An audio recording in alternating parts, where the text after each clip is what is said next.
মাছ আগে ঢেলা মারছো, আচ্ছা ঢেলাটা কম মারে, প্রত্যেকটা লোকের ঢেলা মারতো হিন্দুর মধ্যে। আচ্ছা শিমল গাছ অনেকদিনকার, তাও আপনার আমরা তো দেখিনি, আমরা তো ছোট থেকে দেখছি।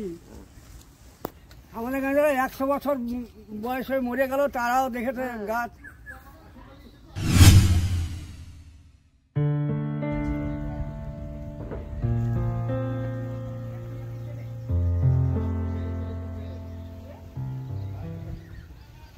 এখন আমরা যে জায়গায় রয়েছি সেটা হচ্ছে বহরমপুর থেকে রামনগর ঘাট যাওয়ার পথে যে রাস্তাটা পড়বে সেখানে কর্ণসুবর্ণ আমরা জানি রাজা শশাঙ্কের রাজধানী ছিল।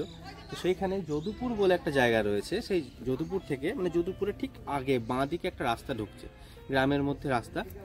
তো সেই রাস্তাতে ঢুকলেই আমরা একটা জায়গা পাবো, যার জায়গার নাম হচ্ছে ঢালাইচণ্ডী। এই হচ্ছে সেই ঢালাইচণ্ডীর সেই বেদি।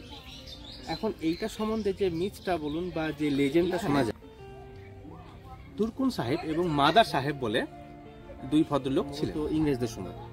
তো তাদের মৃত্যুর পর শোনা যায় সেই দুই সাহেব নাকি এই যে গাছটা রয়েছে এই গাছের ডালে তারা বসে নাকি গল্প করতেন, আড্ডা মারতেন। অঞ্চলতি যে সমস্ত লোকজন ছিল এই গ্রামে যারা বসবাস করে তাদের নাকি যখন সন্ধ্যা হয়ে যেত, সন্ধ্যার পর তারা এই দিক দিয়ে পাস করলে তাদের উপর অত্যাচার হতো।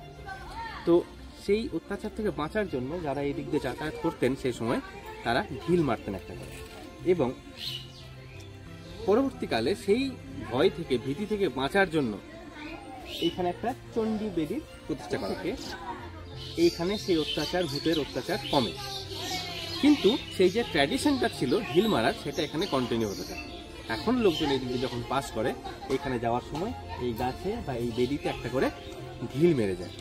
তো সেই থেকে এই জায়গার নাম ঢালাইচণ্ডী।